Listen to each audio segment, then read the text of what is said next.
mendapatkan Al-Quran aja yang terjemahan itu ya susah banget gitu bang. Waktu itu saya beli karena dengan dana terbatas gitu kan, ada Al-Quran kecil gitu kami beli karena kan mau beli yang agak besar kan mahal. Sampai saya diajarin sama anak ini, anak kelas 5 SD bang, ngajar saya, tetangga saya gitu kan. Sampai dia di inilah anak teman-temannya anak itu, loh kok katanya, sampai nanya kok anak kecil ngajarin orang tua katanya.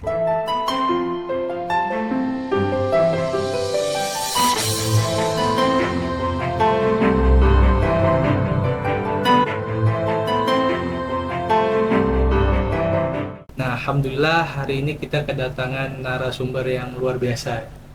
Nah, beliau ini suku Dayak asli. Nah, mungkin bisa kita sapa saja ya. Langsung Bu Polina. Assalamualaikum Bu Polina. Waalaikumsalam. Nah, gimana kabarnya nih Bu? Alhamdulillah khair. Baik. Berarti asli suku Dayak ya Bu? Iya asli suku Dayak. Asli Dayak apa Bu? Dayak Ahe. Dayak Ahe. Nah, aslinya dari mana Bu? Daerah Capkalay. Daerah Capkalay, Bengkayang. Bengkayang, Kabupaten Bengkayang. Oke Bu, mungkin boleh diceritakan Bu. Ini menarik kayaknya. Kenapa sih Bu tuh memilih agama Islam itu? Saya memilih Islam asalnya, sebabnya sebenarnya karena menikah. Karena menikah, namun saya sebelum menikah itu kan kami 2 pekan sebelum menikah itu, jadi keluarga dari calon suami saya waktu itu kan, nanya saya gimana mau masuk Islam enggak? Alhamdulillah saya mau, karena kan memang saya dari kecil udah terbiasa dengan kehidupan Islam.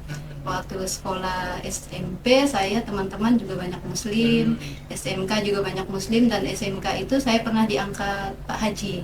Waktu itu saya tinggal bersama beliau. Bahasa kasarnya sebenarnya sih saya kayak pembantu gitu ya bang ya, saya di situ di rumah beliau itu, karena saya waktu itu kan lagi sekolah tinggal di asrama. Keluarga beliau itu kenal sama saya lalu menawarkan gitu kan, mau nggak tinggal sama Pak Haji. Dari situ saya, karena kita kan masih mandiri karena tinggal di asrama, nanti dibiayai katanya beliau itu kan. Jadi alhamdulillah saya bersyukur lah gitu kan. Nanti itu iya boleh gitu kan, nanti di situ kamu bantuin beliau kerja, jagain anaknya, nanti sekolah dibiayain, sekolahnya, terus uang jajan juga dikasih gitu, seperti itu kan. Jadi saya mau, dan hari pertama itu bang, saya kan masih Katolik ya waktu itu ya. Beliau itu pas hari pertama kan saya dikenalkan beliau itu pas pulang haji, bapak Ara dan Talib. Di situ saya dikasih air jam-jam bang. Saya nggak tahu disuruh minum air apa ini Pak, minum aja katanya kan, saya minum gitu kan. Di situ saya kayak apa ya, nggak ada perasaan apa sih sebenarnya waktu itu minumnya ya. Selama tinggal di situ saya melihat gitu kan kehidupan Islam itu, kayaknya beliau itu dengan anak-anaknya bahasanya lembut gitu kan, nggak pernah kasar, teladannya beliau itu. Dan juga bang, masya Allahnya waktu itu ya, beliau itu toleransinya sangat masya Allah lah. Beliau itu kan haji gitu kan, tapi saya waktu itu masih memeluk agama Katolik kan, jadi setiap hari Ahad itu kan saya ke gereja gitu kan.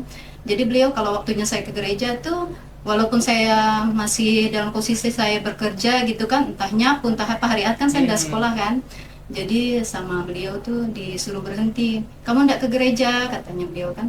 Ke gereja Pak, mau ke gereja, yaudah kamu mandi, ini ongkosnya buat naik ojek katanya beliau kan. Dari situ ya Allah saya bilang gitu kan, toleransinya tuh tinggi, nggak membeda-bedakan agama gitu kan. Waktu itu kan masih ini kan, kita nggak melihat kehidupan Islam itu kan, baru itulah benar-benar saya yang ini. Kalau dari waktu itu masih seumuran SMK itu kan, fitnah ke Islam itu masih sangat-sangat lah gitu kan, gitu bilang yang apa gitu kan. Tapi saya melihat di situ sangat jauh berbeda dengan seperti apa yang saya dengar gitu kan. Dan beliau itu juga kesehariannya alhamdulillah 5 waktunya taat, anak-anaknya juga beliau juga manggil saya nggak pakai nama gitu kan, saya disamain sama anak-anaknya beliau, manggil saya kakak gitu. Dari situ saya udah mulai tertarik Islam, teman-teman juga banyak muslimah kan. Akhirnya saya dari sekolah selesai saya ke Pontianak. Di situ saya di dalam posisi saya, kalau dulu D1 bang, ada D1 komputer saya di situ, lalu Setelah itu saya kerja, ketemulah sama suami saya ini. Di situ kami kenalan selama setahun. Nah disitulah baru singkat cerita kami perkenalan gitu kan selama setahun. Dan barulah saya sebelum menikah itu 2 pekan saya masuk Islam. Dan di situ bang saya nggak langsung dapat hidayah. Selama 1 tahun saya memeluk Islam itu nggak langsung mengerjakan apa yang harusnya dikerjakan Islam gitu kan. Sholat saya masih belang-belang kambing gitu kan, masih belum tergerak, belum pakai hijab gitu kan. Saya waktu itu anak 1 masih saya. Dan alhamdulillahnya kami kan masih ngontrak ya waktu itu ya bang ya. Di situ posisi saya mengontrak itu dekat masjid. Di situ sering mendengar ajan, teman-teman ada, alhamdulillahnya di situ dipertemukan dengan lingkungan yang sesama mualaf gitu kan, sesama mualaf. Di situ teman-teman ngajak, ayo kita ngaji. Awal-awalnya nggak mau saya bang, setelah lama-lama mungkin karena mereka sering ngajak gitu kan, sama bahasanya lagi kan sesama Dayak gitu kan, jadi ikutlah saya pengajian di situ, memberanikan diri. Nah di situ baru saya dapat gitu, oh ini saya udah Islam, saya harus mengerjakan apa gitu. Yang terpikir pertama itu bang, saya harus apa gitu kan. Saya nggak datang ke orang kayak misalnya ke ustazah gitu, nggak bang. Saya Allah itu alhamdulillahnya Allah itu mengarahkan saya untuk dekat dengan Al-Quran. Saya harus Islam. Katanya kalau Islam itu harus dekat dengan Al-Quran, pedomannya itu Al-Quran, hadis. Jadi saya harus gitu kan. Dari situ saya belajar gitu kan, walaupun panjang prosesnya saya belajar itu, sampai saya diajarin sama anak ini, anak kelas 5 SD bang, ngajar saya, tetangga saya gitu kan. Sampai di inilah anak teman-temannya anak itu, loh kok katanya, sampai nanya, kok anak kecil ngajarin orang tua katanya. Tapi saya alhamdulillah bang, saya nggak menyerah, saya nggak pernah pilih-pilih guru. Selama saya ada keinginan gitu, saya ini teman-teman ngajak ikut pengajian keliling, walaupun dengan keterbatasan masih ikro waktu itu bang ya. Saya udah gabung dengan majelis taklim gitu kan, karena ada keinginan gitu, saya harus bisa nih baca Al-Quran. Dan itu saya benar-benar belum bisa gitu bang baca Al-Quran, tapi saya udah penasaran apa sih isi Al-Quran. Saya ini kan, suami saya kan pulang kerja itu bang, kalau pergi ke kerjanya kan perginya jam 7 pagi ya, terus pulang jam 12 malam. Saya suami itu ndak ada waktu buat bimbing saya, ngajarin saya gitu bang. Jadi saya dengan sendirinya, saya ya Allah gimana caranya saya mau belajar sholat, saya tulis gitu di kertas, nanti sambil saya baca gitu. Terus seiring waktu saya ada kenal guru gitu kan, saya datangi guru-guru, saya nanya, ibu guru gimana nih sholat saya, gerakan saya, bacaan saya udah bener apa belum. Dari situ alhamdulillahnya udah benar, ada yang beberapa gitu kan, yang rukunya ini harus seperti ini, sujudnya kakinya harus seperti ini. Dari situ alhamdulillah saya ada keinginan lah gitu bang kan, ada keinginan untuk lebih baik lagi gitu. Alhamdulillah bang, gitu kurang lebihnya perjalanannya. Berarti memang setelah menikah itu nggak langsung dapat hidayah berarti? Nggak langsung dapat hidayah. Ada proses panjang ya, gitu. Ada proses panjang. Mungkin prosesnya itu gimana tuh? Kayaknya menarik tuh diceritakan. Maksudnya bang? Mungkin bisa diceritakan mungkin gimana di titik mana yang ibu betul-betul tergerak sekali gitu untuk, oh ini aku harus belajar nih. Oh iya. Sebenarnya pengaruh lingkungan juga ada sih bang ya. Tetangga saya itu kan, di situ tetangga saya alhamdulillahnya kan beliau itu kan imam masjid ya. Jadi setiap ba'da maghrib itu mereka bersama anak-anaknya, istrinya gitu kan tadarusan gitu. Saya nimbrung gitu, ya Allah enaknya gitu ya seperti ini gitu. Nah jadi, dan yang gitu kan yang bikin saya lebih yakin ke Islam, lebih oh inilah agama yang harus saya jalani gitu kan. Dengan terjemahan Quran bang, saya kan waktu itu kan saya kan suami karena nggak sempat bimbing kan, jadi saya minta tolong suami, oh ya ayo kita pergi ke pasar cari Al-Quran terjemahan gitu ya bang ya waktu itu. Masya Allah ya, buat karena kan masih kenalan kan juga masih dikit ya bang ya, buat mendapatkan Al-Quran aja yang terjemahan itu ya susah banget gitu bang. Waktu itu saya beli karena dengan dana terbatas gitu kan, ada Al-Quran kecil gitu kami beli, karena kan mau beli yang agak besar kan mahal gitu kan. Tapi alhamdulillah karena waktu itu usia juga masih muda lah, 20-an gitu kan, mata masih nampak. Kalau sekarang udah nggak kelihatan lagi, itu ada masih Al-Quran itu saya. Dari situ saya bang, setiap saya ngaji gitu, walaupun saya masih belum tepat bacaan saya, makhrajnya apa segala macam kan, hukum tajwidnya, tapi saya terus belajar gitu kan. Setiap hari saya setiap hari sholat gitu kan, habis setelah maghrib gitu kan, setelah Isya atau tengah malam gitu saya bangun, saya baca Quran, saya terus baca terjemahannya. Setiap saya ngaji gitu terus bang, setiap ngaji gitu satu halaman saya baca terjemahannya. Dengan itu Alhamdulillah Allah kayaknya ngasih jawaban gitu setiap pertanyaan saya. Apa yang saya pertanyakan misalnya ya tentang agama saya yang dulu Nabi Isa gitu kan, siapa sih Nabi Isa gitu, ternyata ada di surah Ali Imran gitu kan. Jadi oh ini kenapa dituhankan gitu, oh ternyata di sini dapat jawabannya gitu. Allah tuh bahkan tanpa saya menanyakan kepada manusia gitu kan, pertanyaan itu Allah tuh memberikan jawaban setiap saya menghadapi kebimbangan gitu, apa pertanyaan gitu, oh ini seperti ini gitu kan. Kita yang namanya kayak hijab gitu kan bang, oh ini ayatnya di mana gitu kan. Alhamdulillah Allah itu ngasih jawaban ke saya gitu kan. Dari situ alhamdulillah dari Al-Quran lah, Al-Quran memang perjalanan spiritual saya itu memang Allah kasih lewat Al-Quran gitu, lewat membaca Al-Quran. Kayak saya sampai sekarang bang, alhamdulillah saya usahakan ke anak-anak saya, pokoknya kita baca Al-Quran, jangan sampai jauh dari Al-Quran. Benar bang? Nah, ya, kalau jauh dari Al-Quran, misalnya kita datang bulan gitu ya bang, kan qadarullah kita nggak bisa ngaji kan. Kadang-kadang kita kalau disibukkan dengan kegiatan rumah tangga atau ada keluarga datang misalnya, kan kita lupa gitu. Kayaknya tuh kosong gitu, memang bener. Kadang suka mengendalikan emosi juga kadang gimana gitu kan. Kita kadang-kadang sama anak-anak kalau capek gitu kan bang, kontrol emosi tuh gimana gitu kan. Pada saat kita itu emang masya Allahnya ujian itu memang benar-benar lah, memang makanya saya alhamdulillahnya saya ada ikut Al-Quran, belajar ngaji juga ya bang ya, online juga. Di situ saya bertanya juga ke saja saya apa yang harus saya lakukan pada saat haid ini gitu kan. Jangan sampai saya jauh, oh kamu ini aja murotal Al-Quran gitu kan, baca terjemahan. Ada juga alhamdulillahnya awal-awal itu nggak tahu saya bang kalau kita itu sebenarnya nggak boleh juga, nggak nyentuh ya. Ternyata bisa yang terjemahan itu kan ada pendapatnya kan, jadi saya memakai itu karena kan saya memang merasa saya butuh gitu bang dengan Al-Quran itu. Benar-benar nggak bisa kalau setiap hari itu nggak baca Al-Quran itu kayaknya hati itu gimana gitu, kosong gitu. Kadang aja yang muslim aja yang dari lahir itu aja masih jarang juga baca Al-Quran ibu. Nah ini juga mungkin jadi buat pemirsa sekarang itu jadi reminder untuk kita juga gitu, bahwasanya memang kita tuh juga perlu dekat dengan Al-Quran. Oh ya bu, menarik tadi, kalau boleh tahu di ayat apa bu yang membuat ibu tuh semakin yakin dengan agama Islam? Kan ibu cerita tadi waktu itu kan beli Al-Quran tuh ya. Nah kan di ayat apa yang ibu baca waktu itu?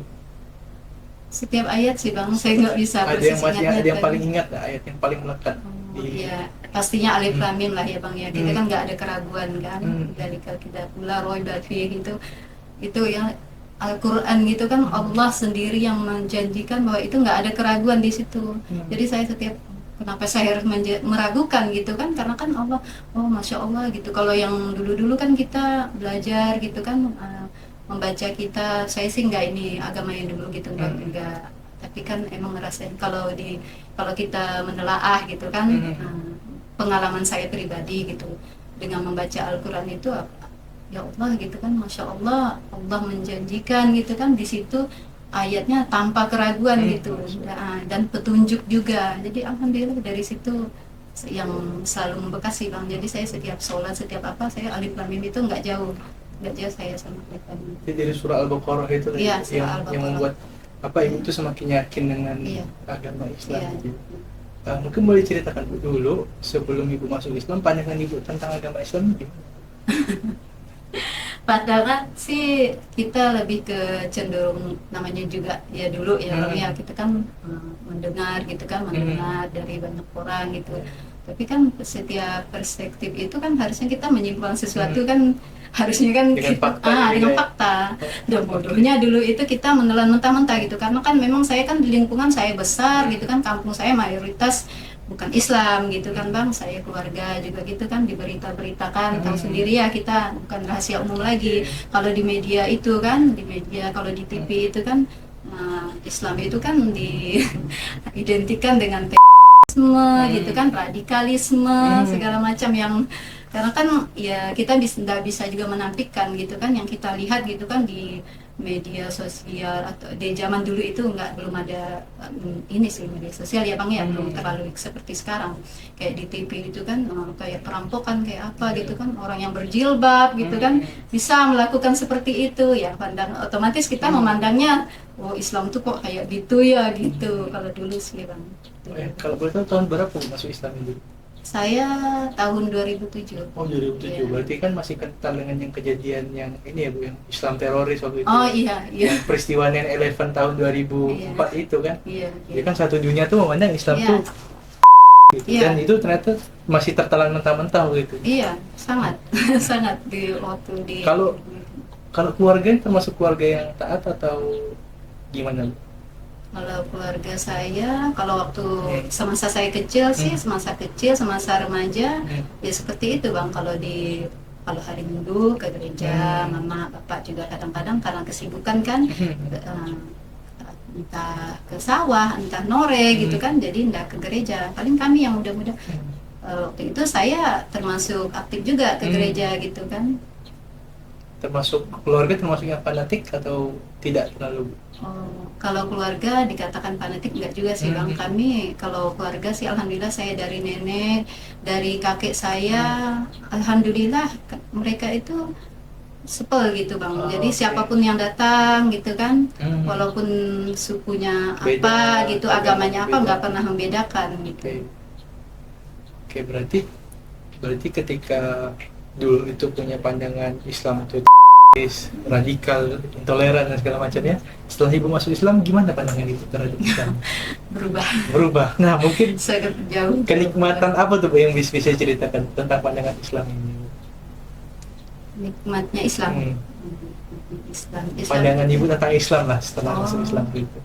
Pandangan tentang Islam. Islam itu bisa membuat hidup kita itu terarah. Gitu kan, ya terarah.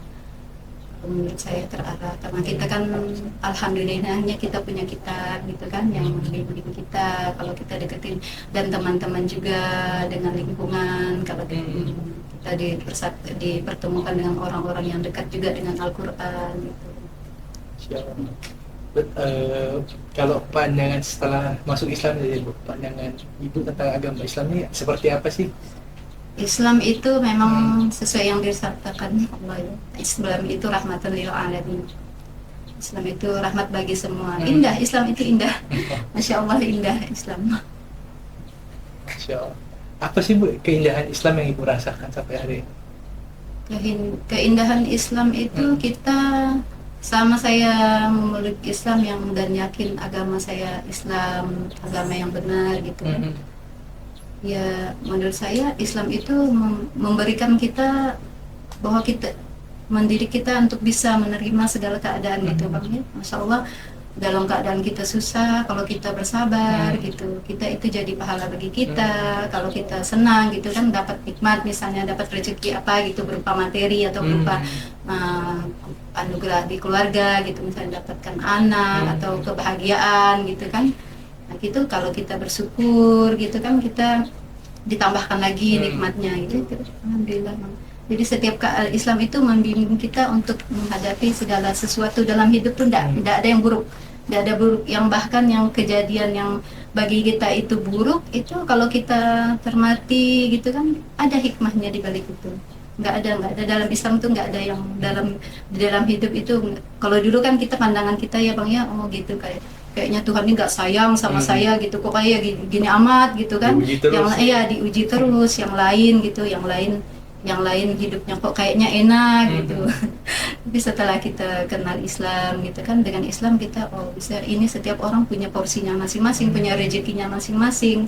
Jadi kita memandang orang itu nggak boleh kita menyamakan dengan diri kita gitu. Di situ indahnya Islam itu di situ bang. Jadi insya Allah kita kalau dengan begitu kan, kita nggak ada iri, nggak ada dengki, bahkan nggak ada rasa gimana ya gitu. Yang kalau yang dulunya kita kayak gimana bahasanya ya tuh ya bang ya, kalau misalnya kita dulu kan, kalau hidupnya kita dulu belum terarah gitu di Islam itu kan, kalau orang kayaknya senang tuh kayaknya ada irinya lah gitu kan, kayak gimana gitu kan, perasaan kita sedih gitu kan. Tapi dengan Islam itu kalau kita semakin kita belajar, semakin kita mencari petunjuknya dari Al-Quran gitu kan, dari sunnahnya Rasul gitu, dari hadis-hadisnya Rasul ada dijelaskan di situ.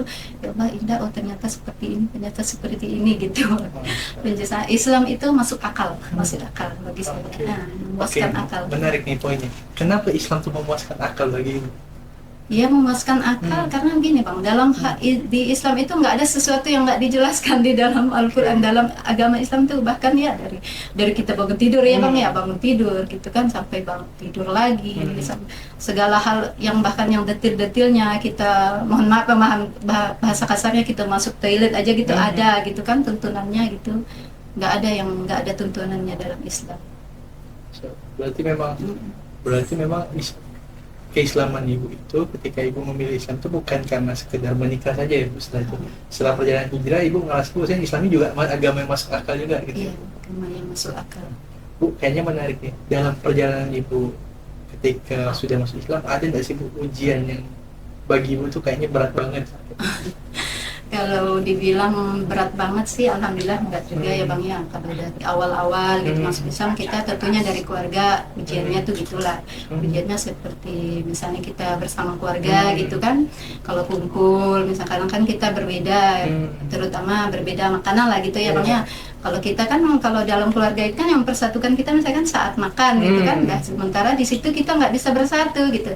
Ada sedihnya juga gitu kan awal-awalnya gitu, tapi alhamdulillah sekarang berjalannya waktu ya kita ikhlasin aja gimana dalam agama gitu kan. Kita kan ada semuanya, oh ini seperti ini kenapa begini gitu kan ya bang ya. Ujiannya begitu kalau dari keluarga. Kalau dari diri sendiri sih kayaknya kebanyakan ya bang ya. Ujiannya dari diri sendiri ya. Ada rasa misalnya kita setiap mau ibadah gitu kan, ada gitu kan, misalnya mau sholat, ada rasa ngantuk, ada rasa malas awal-awalnya gitu kan. Tapi alhamdulillah berjalannya waktu, kalau kita biasakan gitu, memang harus dipaksakan sih bang ya. Kalau menurut saya itu memang harus dipaksakan. Kita mau ibadah mau apa itu harus dipaksakan, walaupun ujiannya tuh ada gitu kan, godaannya tuh masih ada. Rintangannya sih alhamdulillah sih belum ada sih sejauh ini bang. Alhamdulillah, Allah itu maha baik sih rasanya bang sama saya. Nggak ada sih yang benar yang kayak teman-teman gitu misalnya dari apa gitu. Alhamdulillah saya belum pernah. Kalau dari keluarga gimana? Ya? Apakah keluarga itu mengucilkan, atau waktu awal masuk Islam tuh keluarga tidak menganggap gitu? Alhamdulillah sih enggak bang. Nah, alhamdulillah. Berarti enggak. keluarga termasuk toleran juga? Iya toleran, alhamdulillah keluarga kami itu karena seperti yang saya utarakan tadi ya bang, dari kakek nenek kami itu memang udah terbiasa dulu, walaupun di kampung itu nggak ada orang Islam gitu, tapi kalau ada tamu misalnya orang Islam gitu diterima dengan baik, nggak membeda-bedakan gitu. Bapak saya, mama saya juga kayak gitu, nggak pernah membedakan. Bahkan mama saya pun teman-temannya juga banyak Muslim dulu mama saya. Oke, berarti di lingkungan tuh memang ibu udah terbiasa dengan lingkungan Muslim berarti ya? Iya terbiasa. Kalau di sekolah sih, kalau di tempat tinggal sih nggak ada yang Muslim kan. Mayoritas kami di situ Katolik semua dulu ya, keluarga juga Katolik semua. Oke, apa sih yang ibu rasakan perbedaannya setelah masuk Islam dari agama sebelumnya, kalau dari ibu pribadi? Perbedaannya dari cara pandang lah ya bang ya. Nah, kalau dulu kan kita kalau memandang hidup itu kan, kalau dulu kan perjuangan ya bang ya.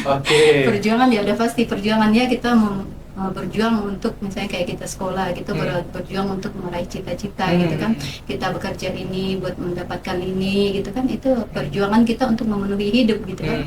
Kalau sekarang kan pandangannya udah agak luas lah gitu kan, bahwa kita itu hidup itu bukan hanya perjuangan tapi juga amanah. Di situ amanah kita buat dalam perjuangan kita itu, amanahnya lebih ke memanfaatkan hidup lah gitu kan. Kesempatan amanah yang dikasih sama Allah kita gunakan buat apa gitu, setiap detik, setiap menitnya. Kita kan tahu ya bang ya, dalam agama ini kan kita setiap apa yang kita kerjakan itu kan, setiap aktivitas ya dipertanggungjawabkan. Nah di situ alhamdulillahnya kita kan ya ini, jadi kita hidup tuh harus semangat gitu kan. Dalam Islam itu memberikan kita semangat buat kita jangan malas-malasan gitu kan, karena kan nanti suatu saat apa yang kita kerjakan itu pasti ada hisabnya ya bang ya. Betul. Itu pandangannya lebih luas lah hidup. Pandangan hidupnya bahwa kita hidup buat apa, setelah hidup nanti kita kemana gitu, tujuan kita hidup ini apa, tujuan kita diciptakan diberi hidup ini apa gitu kan, di dalam Islam itu kan ada ya bang ya, alhamdulillah. Oke, tadi kan Ibu ceritakan tujuan hidup ya Bu. Nah, sebelumnya kalau Ibu ketika beragama Katolik, tujuan hidup Ibu apa? Dan setelah Ibu masuk Islam, ketika Ibu memahami apa Bu? Mungkin boleh cerita nih Bu. kalau kalau kalau cerita tujuan hidup ya dulu ya pastilah buat materi ya bang Buat ya, kalau materi. dulu buat kita Kayaknya hampir semua orang hari ini materi semua kayaknya Bu. Oke. kalau saya zaman dulu kan kita pandangannya kan gitu ya bang ya, Hmm. nah, ini harus hidup kita harus rajin gitu kan, nanti kita harus berusaha gitu kan biar berhasil gitu kan, berhasil mencapai apa yang kita inginkan, tujuannya pasti dalam hal materi Iya. ya kan kalau dalam Islam kan nggak kayak gitu. Kalau dalam Islam seperti apa nih? Kalau dalam Islam kan kita nggak hanya materi yang kita cari, itu nggak hanya materi, itu hanya buat ini, buat apa sih, fasilitas yang diberikan Allah gitu kan, mau dikit mau materi itu, mau banyak materi itu, kalau kita bisa memanfaatkannya alhamdulillah bisa membawa kita insya Allah ke yang Allah inginkan gitu. Oke, berarti salah satu hal yang paling berpengaruh ketika masuk Islam itu adalah pandangan Ibu tentang hidup berarti. Ya, tentang itu. Kalau dari ini Bu, dari segala hal yang Ibu pelajari hari ini gitu, Ibu tuh nyesal nggak masuk Islam? Insya Allah enggak. Apa Bunda nyesal? Kan kalau di Islam kan tidak bisa makan seperti yang lain, seperti Ya yang dulu Allah. gitu Bu. Kalau hanya makanan sih masih banyak alternatif Oke. lain, makanan yang lain banyak. Karena Oh. kan kita makanan itu kan sebentar aja lewatnya di Iya, sini, iya. dah enaknya kan. Udah itu kan pas kalau makanan enggak. Tapi apa Bu yang membuat Ibu nggak menyesal memilih agama Islam? Buat saya nggak menyesal. Ya, karena Islam itu menunjukkan bahwa hidup kita itu ada artinya gitu kan, ada artinya. Sejauh kita menjalankan apa yang Allah perintahkan, kita menjauhi apa yang Allah larang gitu. Oke. Berarti dalam apa ya, dalam perjalanan ini luar biasa Masya Allah gitu ya Bu. Karena tidak mudah ya Bu, setelah masuk Islam Ibu harus nyari guru ngaji juga untuk belajar gitu. Mungkin ada kisah unik nggak Bu dalam Ibu ketika belajar Islam nih Bu? Kisah unik maksudnya. Yang kisah yang Ibu mungkin dikatain, ngapa sih belajar ngaji kan udah gede gitu. Nah biasanya kan kalau mualaf seperti itu Bu, enggak. Ya kisah-kisah itu sih saya anggap ini ya bang ya, itu biasalah namanya juga dari manusia ya.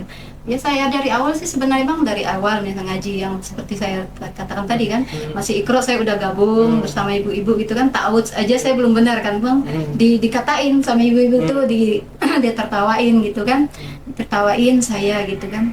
Jadi saya kan gabungnya ada kakak ipar saya di situ kan, ya kakak ipar saya yang bilang ke ibu-ibu, oh ini mualaf adik saya, oh gitu.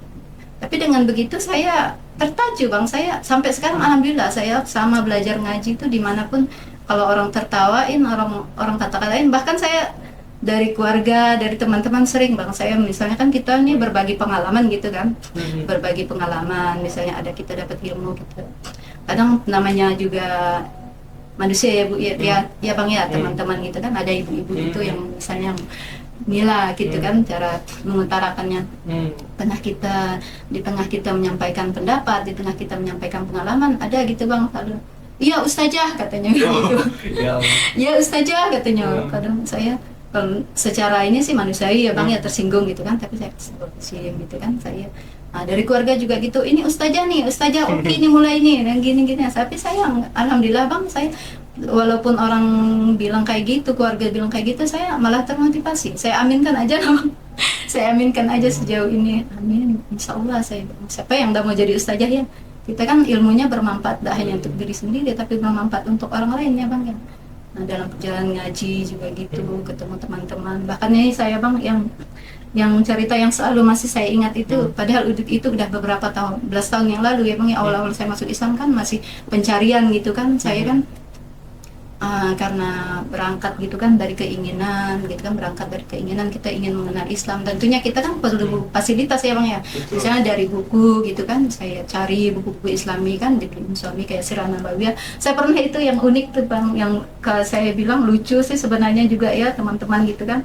Ada salah satu gitu kan di pengajian, saya nanya gitu kan sama guru ngaji saya, ibu gitu, saya kan baca Sirah Nabawiyah nih bang ya, saya baca Sirah Nabawiyah terus kan kadang saya juga nyimak gitu kan di YouTube ceramahnya Ustadz gitu, ada beberapa Ustadz tuh di situ kayak ada kontradiksi gitu ya. Nah, istilah Nawawiyah itu misalnya kayak waktu itu yang saya ingat Nabi Ibrahim gitu kan, Nabi Ibrahim alaihissalam itu kan yang mengasingkan istri tercinta gitu kan, dan anaknya gitu kan, di situ itu kan kalau di Ceramah Nabawiyah itu kan nggak ada ini kan.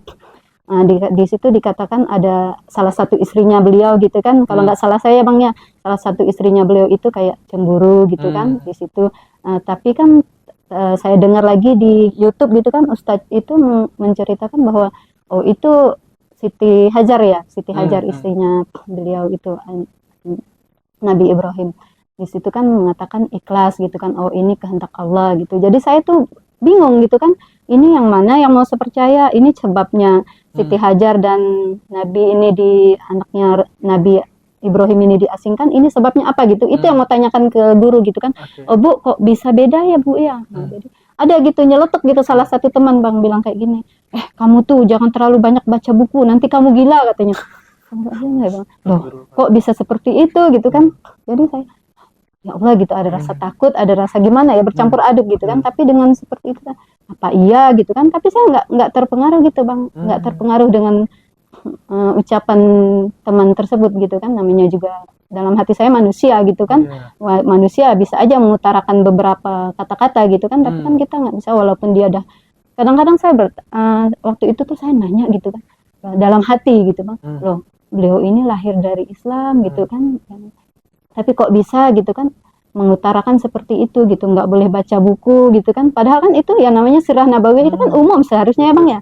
Sirah Nabawiyah itu sebenarnya kalau bisa boleh saya katakan itu wajib ada di rumah-rumah gitu kan. Karena kan kita mau mengenal Rasulullah ya. Gimana kita mau kenal Rasulullah gitu kan? Ya dengan Sirah Nabawiyah itu tadi. Bukan buku lain gitu kan. Itu hanya Sirah Nabawiyah gitu yang kita tanyakan, dibilang nanti kamu gila gitu kan. Di situ saya termasuk. Tapi alhamdulillahnya bang, saya masih ingat saya ini yang terus dikatakan gitu kan. Tapi saya alhamdulillah saya nggak terpengaruh gitu kan. Malah buat saya kenapa gitu kan, justru kita dalam Islam kan kita harus banyak referensi, membaca buku gitu kan, banyak membaca gitu kan. Tapi unik sih menurut saya, unik. Kalau menurut abang gitu kan gimana gitu. Luar biasa ya, berarti memang ada aja orang-orang itu dalam perjalanan hidup kita.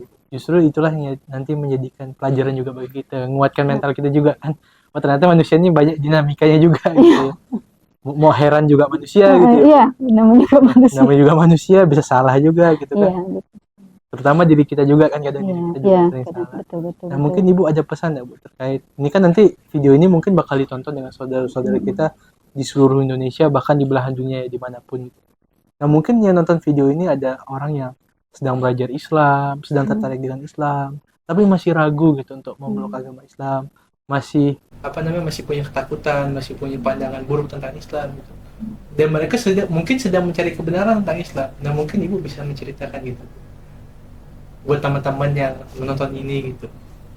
Pesan saya sih bang, kita kalau namanya ingin mengenal sesuatu pasti kita kenalin dari awal dulu ya, dari awalnya niat dulu kita pengen kenal gitu. Insya Allah mudahkan.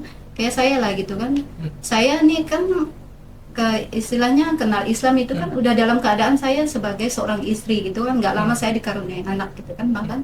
Sebenarnya sulitnya karena kan kita tantangannya kita mau belajar gitu kan, mendidik diri sendiri, tapi kita juga harus mendidik nanti anak-anak gitu kan. Nah, mendidik diri sendiri dalam hal misalnya kita kan dalam berumah tangga, dalam Islam kita kan diwajibkan kita mematuhi suami gitu ya bang ya. Nah, di situ udah kita ada kewajiban gitu kan.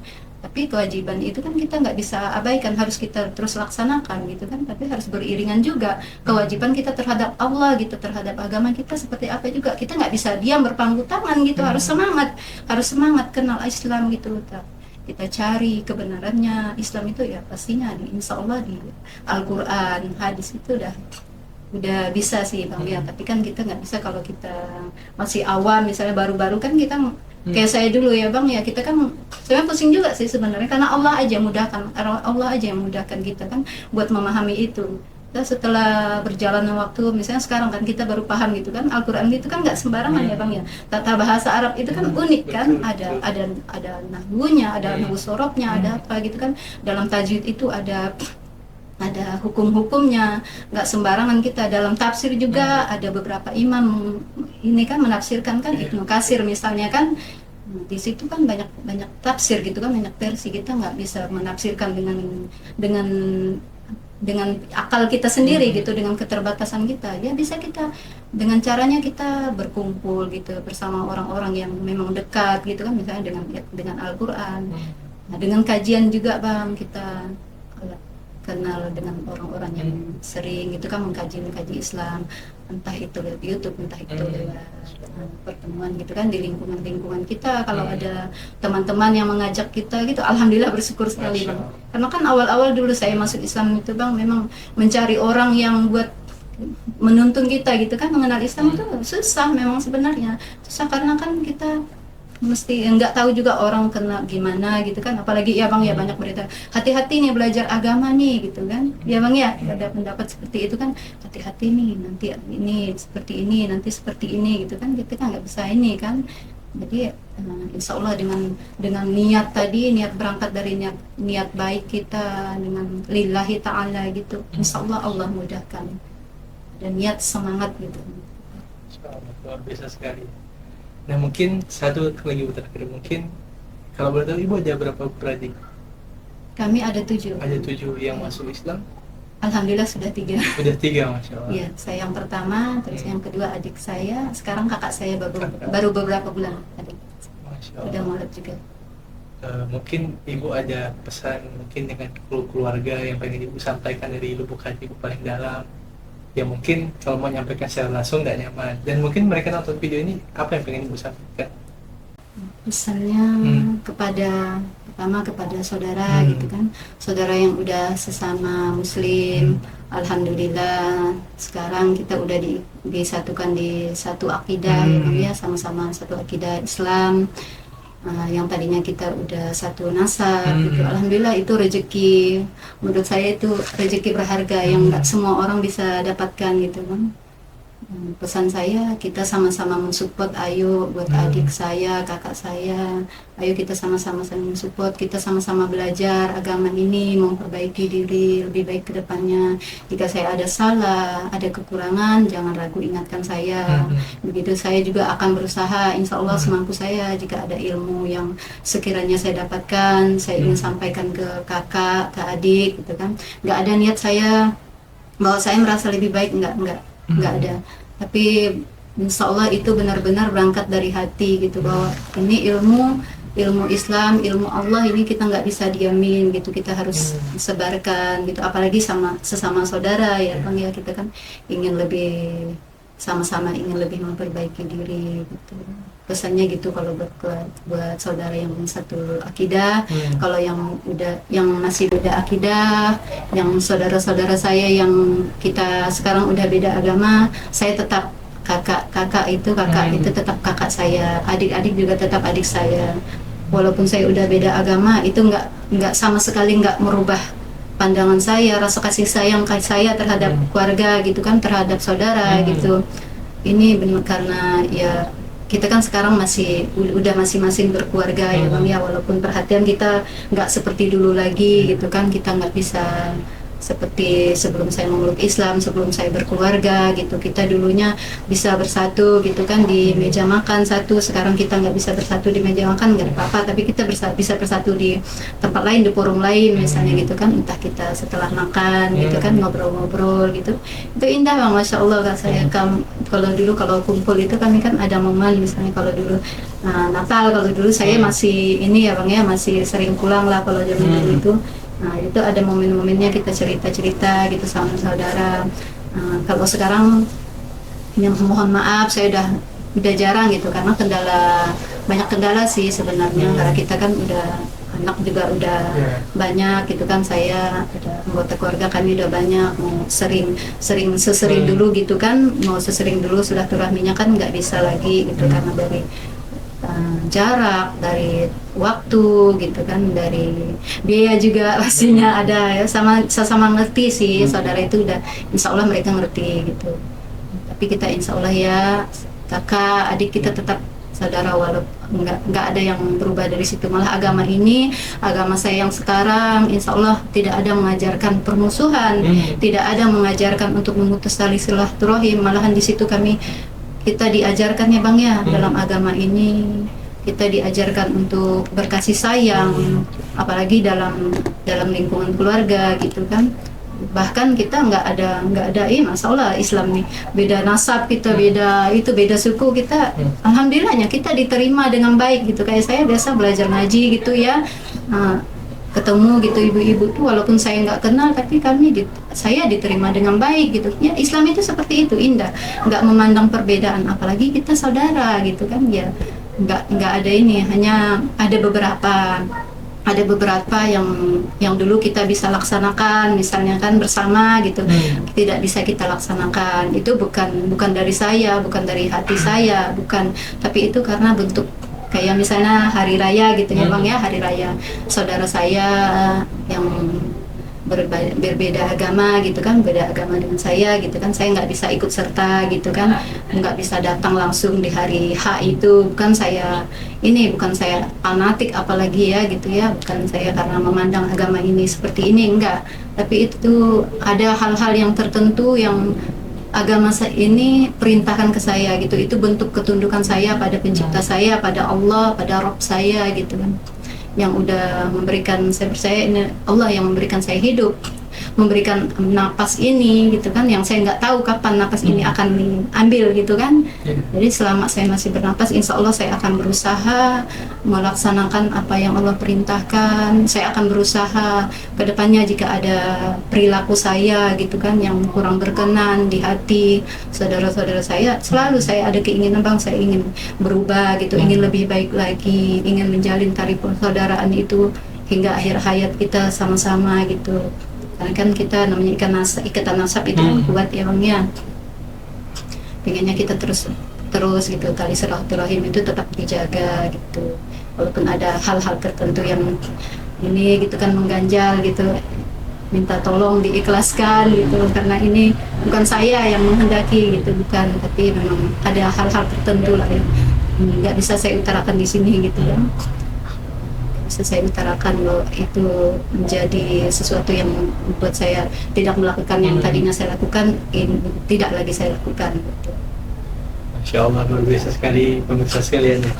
Itu tadi perjuangan Bu Polina ketika bagaimana beliau itu awal-awal memeluk Islam, lalu juga bagaimana perjuangan beliau belajar gitu ya. Dan semoga kita doakan juga, semoga Bu Polina selalu Allah berikan keistiqomahan, Allah banyakkan umurnya dalam ketaatan, dan Allah kumpulkan dengan orang-orang baik, orang-orang yang berilmu, sehingga Bu Polina bisa lebih berkembang dan belajar di situ. Dan juga untuk kita semua, semoga Allah istiqomahkan kita semua dan kita dikumpulkan di surganya Allah Subhanahu wa Ta'ala.